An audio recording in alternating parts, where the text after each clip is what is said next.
கேளுங்க. சூரிய நகர மக்களே கவனமா கேளுங்க. மாமன்னர் அவந்திமாலா சூரிய நகரத்தோட பாதுகாப்பை அதிகப்படுத்த மக்கள் எல்லாரையும் ஆதாரத்தை காட்ட சொல்றாரு. நீங்க எல்லாரும் அரண்மனைக்கு வந்து அவங்க ஆதாரத்தை காட்டுங்க. கேளுங்க கேளுங்க கேளுங்க கேளுங்க கேளுங்க கேளுங்க.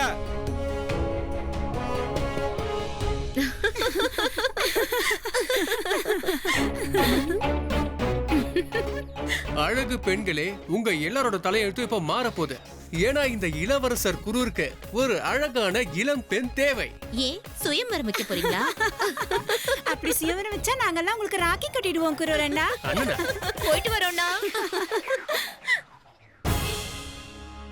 உங்களை மாதிரி ஒரு ஆண்மகனை யாருக்கு தான் பிடிக்காது இளவரசே? இந்த பொண்ணுங்கெல்லாம் வெக்கப்பட்டு தலை குனிஞ்சுக்கிறாங்க, ஓடி போயிட்டாங்க. அதுக்கு காரணம் பயம் இல்ல, நானும் தான் காரணம். அது எனக்கு தெரியும். ஆமா, நீ யாரு? உங்களுக்கு எப்படி என்ன தெரியும்? நீங்க இந்த நாட்டோட வருங்கால இளவரசர் கூர்சிங். நானா ஒரு சாதாரண குடிமகன். இந்த பொண்ணுங்கெல்லாம் அண்ணன்றாங்க, எல்லாரும் உங்களை அத்தான்னு கூப்பிடணும். அதுக்கு ஒரு அருமையான திட்டம் என்கிட்ட இருக்கு. திட்டத்தை சொல்றதுக்கான அனுமதியை தர. அருமையான திட்டம் ஒன்று சொல்றேன். நாட்டில் இருக்கிற எல்லா பொண்ணுங்களும் உங்களுக்கு தான், சக்திகளும் உங்களுக்கு தான். நீங்க மகாராஜாவோட செல்ல பிள்ளையாயிடுவீங்க. எப்படி? திட்டத்தை நான் சொல்லித்தரேன், நீங்க செயல்படுத்தினா மட்டும் போதும். சொல்லு. ஆனா அதுக்கு முன்னாடி நீங்க என்ன உங்க தோழனா ஏத்துக்கிறீங்கன்னு வாக்கு தரணும். தோழனாக்கிட்டேன்னு வச்சுக்கே. முதல்ல இந்த நாட்டில் இருக்கிற எல்லா பொண்ணுங்களையும் ஒன்று சேர்க்கணும். அதுல இருந்து அருமையான பொண்ணுங்களை தேர்ந்தெடுப்பேன். அது உங்களுக்காக இளவரசை, உங்களுக்காக. இந்த நாட்டில் இருக்கிற அழகான பொண்ணுங்களை எல்லாம் நம்ம ஒன்று சேர்க்கணும். நாம 2 பேரும் சேர்ந்து அவங்களுக்கெல்லாம் வால் சண்டை கத்து தருவோம். அப்புறம் பொண்ணுங்கெல்லாம் உங்களுக்கு தான், அதாவது உங்களை சுத்தி பொண்ணுங்க தான், அழகான பொண்ணுங்க. எப்படி திட்டம்? குரூர் சிங், இப்படி ஒரு திட்டம் ஏன் வந்துச்சு? நம்ம நாட்டுல பெண்கள் வாழ தொடக்கூட நாம அனுமதிக்கிறது இல்ல. அது இருக்கட்டும், மந்திரி அரங்க அவரை வர சொல்லு. அப்பா ஒரு பெரிய ரகசிய திட்டத்திற்கு ஏற்பாடு பண்ணிட்டு இருக்காரு மகாராஜா. என்னோட அனுமதி இல்லாமலா? அவர்கிட்ட சொல்லு, முதல்ல அவரோட ரகசிய திட்டம் என்னன்னு எனக்கு தெரிஞ்சாகணும். போ. மகாராஜா, குரூர் சிங் சொன்ன திட்டம் ரொம்ப நல்லது. நீ யாரு? என் பேரு வீரா, உங்க நாட்டோட குடிமகன் தான். பெண்களுக்கு இயற்கையாவே ஆண்களை விட சக்தி அதிகம்னு குரூர் சொல்ல வராரு. நாம அவங்கள அம்மாங்க துர்கா, லக்ஷ்மி, சக்தின்னு சொல்லி வணங்குறோம். கொஞ்சம் யோசிங்க மகாராஜா, இந்த சக்தியும் நம்மளோட படையில இணைஞ்சிடுச்சுன்னா நம்ம படையோட சக்தி 2 மடங்கு அதிகமாகும். ஆமாமா, இதுதான் என்னோட திட்டமும் மகாராஜா. மகாராஜா, பொண்ணுங்களை பார்த்தா எதிரிங்க அவங்கள தாக்க வந்திருக்காங்கன்னு கூட நினைக்க மாட்டாங்க. ஆனா அதுக்காக இந்த திட்டத்தை குரூர் சிங்கை நம்பி நான் கொடுக்க முடியாது. திறமையான வாள் வீரர்களை கண்டுபிடிக்க நாடு முழுக்க இந்த செய்தியை பரப்புங்க.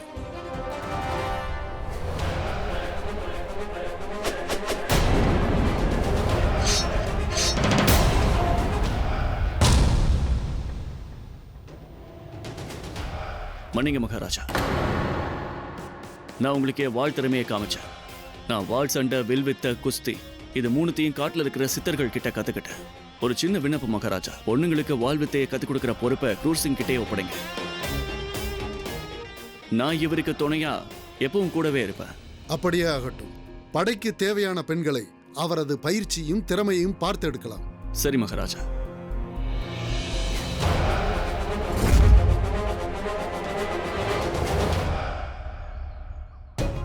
அழகு, ரொம்ப அழகு, பேரழகு. வாங்க, இந்த குரூசிங் உங்களை சூரிய நகரத்தோட சிப்பாய் ஆக்குற. எல்லாரும் உங்களோட அழகான பேர் எங்க சொல்லுங்க. வாங்க. இந்த கோமாளி பண்ற சேட்டையெல்லாம் பாத்தியா? இவன் பண்றதெல்லாம் பார்த்தா வால் சண்டை சொல்லி தர மாட்டான், கொஞ்சிக்கிட்டே தான் இருப்பான்.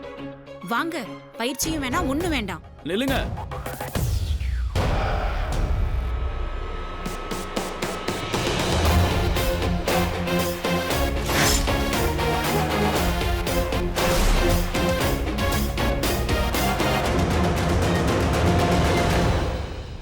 உங்க எல்லாருக்கும் யுத்த பயிற்சிய நான் கத்து தரேன்.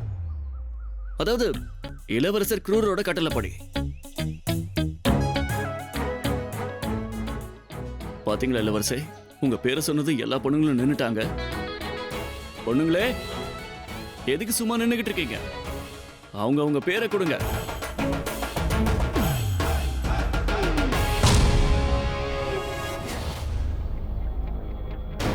சந்திரகாந்தா, உன்னோட உமாங்க இங்க நடக்கிறதையெல்லாம் உங்ககிட்ட வந்து சொல்லுவான்.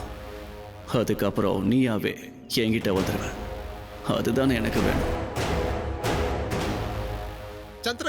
சந்திரகாந்தா, விதி உன்னோட கதவை தானா திறந்துடுச்சு. நீ ஒரு மாவீர பெண்ணாகி இந்த நாட்டை காக்கலாம். அப்படியே உன் வீட்டுக்கு கொஞ்சம் பணமும் சம்பாதிக்கலாம்.